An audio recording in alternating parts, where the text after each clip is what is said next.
Hi, everyone, and welcome to Be True, my podcast about the writing I love and the writing I do. I promise I won't rhyme the whole time. That's middle period Bob Dylan. I'm John Tessitore, and today I'm told the rubble of war. From my chapbook For a Minute There, it seemed like something was happening.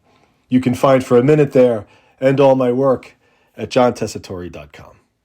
I'm told the rubble of war was a poem that hung around for a while, looking for a home.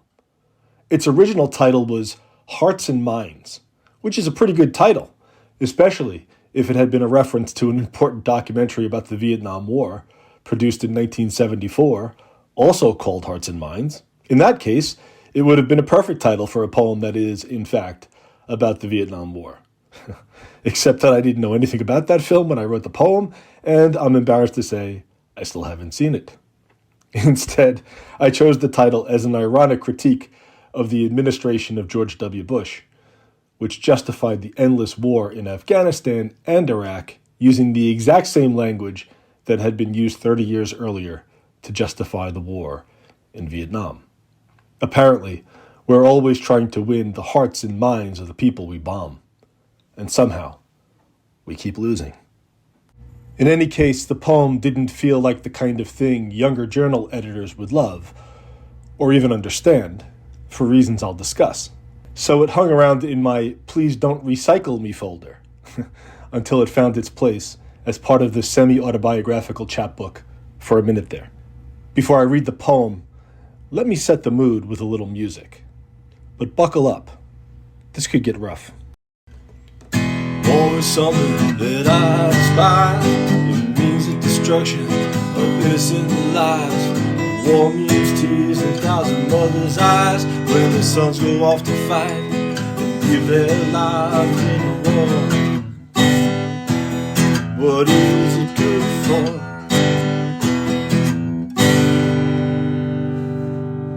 War! Huh! Good God, y'all! You probably know at least one version of this song. I'll get to it. But first, a little backstory. Written by Norman Whitfield and Barrett Strong of Motown Records, War was originally recorded by The Temptations, my father's favorite group. It's a track on their 1968 album, Psychedelic Shack. When that album came out, there was a lot of fan pressure to release War as a single, thereby giving it some radio play. But Motown worried about the potential backlash if its most popular group released an anti-Vietnam song, so they gave the song to Edwin Starr. Starr's version replaced the Temptations' smooth tone and totally awesome backing chants, hup, 2, 3, 4, with an equally awesome snarl. And that snarl made it a #1 song in America in 1970. I have seen reports that it is the most successful protest song ever recorded, at least in terms of chart placement. I wonder about that. It's worth some more research. But it gives you a sense of how that song and that war was received in 1970. Okay, cut to 1984. Bruce Springsteen's Born in the USA is a dominant force in the land. The song, the record, his ass on the album cover, on my bedroom wall, the red, white, and blue, dominant. And Ronald Reagan is trying his best to use Springsteen's unique image as part of his own presidential re-election campaign. During a visit to New Jersey, Reagan actually quotes the chorus of the song Born in the USA, but no one in the Reagan campaign checked the lyrics. Or if they did, they didn't care about meaning. I actually believe the latter to be the case. But the song is actually a rather brutal indictment of America and its broken promises from the perspective of a Vietnam veteran who has returned to a country that doesn't welcome him back. The chorus and even the anthemic music is ironic, not patriotic. You want to know about the dumbing down of America? Maybe we need to look no further than Ronald Reagan.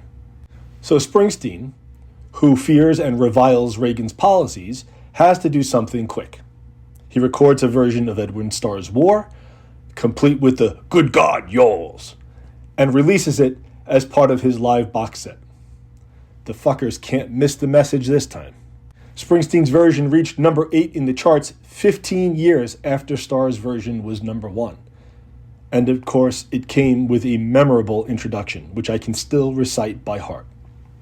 If you grew up in the 60s, you grew up with war on TV every night. And that's the real point of this story. If you grew up in the 70s and 80s, as I did, you still grew up with war on TV every night. And on the radio, and in your homes, everywhere. Springsteen's version of War was a hit in 1985. When I was a kid, the Vietnam War was still everywhere. We talked about it the way we talked about cancer. I used to get chills just hearing the name of the country. I'm told the rubble of war makes the best playground. Missile casings, broken bits of porcelain, solid bricks, the treasures of destruction giving new birth to freedom. I'm told that seeing the Beatles on Ed Sullivan was not the same as watching music television, but each boy can expect to have his very own Technicolor revelation. I'm told the Suns retained some sense of purpose despite the helicopters hovering over their heads, sending up cyclone bursts of sideways thought like shrapnel. I'm told they returned from places named in whispers, like cancer, still carrying a hothouse pressure inside, exhaling the poison vapor before the recoil in leukemia. I saw our fathers on the sidelines watching us play soccer, their legs scarred hieroglyphic, and the one who hung himself from a coat hook in the closet. His son found him lifeless one morning after breakfast. I heard all those stories when I was a kid. The suicides, or the babies born with illnesses blamed on the effects of chemical warfare and Agent Orange. I have no idea if those weapons were the cause. I only know those were the stories I heard. And there were things I saw with my own eyes, hieroglyphic scars, physical and emotional injuries. My uncle was a social worker at a VA hospital on Long Island. He spent years running group therapy sessions for the returning veterans, guys with drug and alcohol problems, problems with violence, problems holding down a job or caring for a family. Later, guys with AIDS. His stories were chilling. And I knew many, many adults who had been drafted, who couldn't find a way out, and who therefore saw some shit. They were the sons of the World War II veterans, and they were drafted just like their fathers. The English kids of that era, the future rock stars of the British invasion, grew up playing childhood games in the rubble of the Blitz on the streets of London. The American kids made new rubble. And everyone knew Vietnam was different, and you couldn't escape it. On TV, on the radio, in the news, especially in the movies. Born on the 4th of July, Platoon, Full Metal Jacket, First Blood, take your pick, D'Onofrio or Stallone, or Tom Cruise, or Martin Sheen, or Forrest Gump. The Vietnam War was everywhere until it wasn't anymore. I don't know when that happened. Maybe it was after 9/11 and our response and the long years of war that followed, but I think it happened before that. One day, we just seemed to stop talking about Vietnam. Maybe we'd said all there was to say. It's surprising to me, or maybe it isn't. The baby boomers were haunted by Vietnam for decades. Then they came into power, and the conversation died down. For example, none of our boomer presidents who were old enough to fight in Vietnam were publicly involved in that conflict, except George W. Bush, who was a fighter pilot in the National Guard and stayed stateside.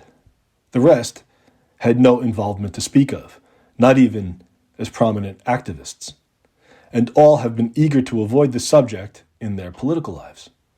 Maybe that's wise. Look what happened to Al Gore and John Kerry, and even to John McCain. Of course, we're equally quiet today about the veterans returning from Afghanistan and Iraq, and about those who returned from the forgotten First Persian Gulf War, and that silence is even more disturbing because none of those soldiers have ever received the attention they deserve. They never had their heroic Iwo Jima moment or their angry Edwin Starr moment, let alone their explosive Chicago riot.